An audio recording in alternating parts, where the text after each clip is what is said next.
Question B.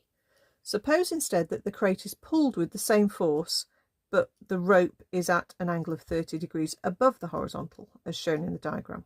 Without carrying out further calculations, explain why the crate will no longer move at a constant speed.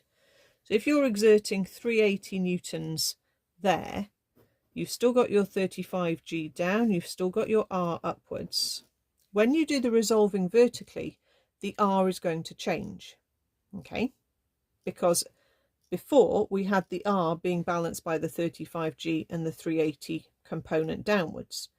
This time it's the R and the component of the 380 upwards being balanced by the 35G. So therefore the R will now be smaller, okay?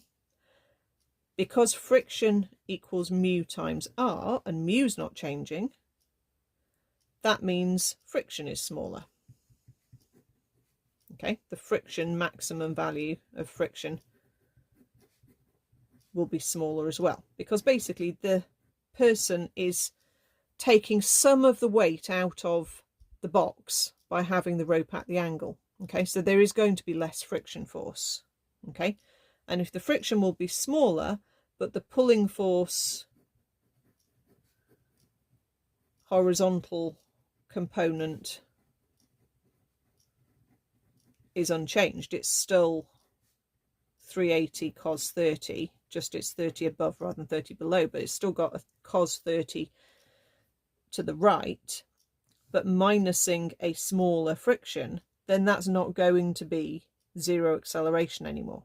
Okay, so you've still got the same forward pulling force, but you've got a smaller friction, so therefore you won't have zero acceleration anymore. Does that make sense? Remember that the previous equation was 380 cos 30 minus friction equals 0. But if friction is now smaller than what it was, that subtraction is not going to be 0 anymore. Therefore, we won't have a 0 acceleration anymore. Quite tricky to think through, actually, for 1 mark.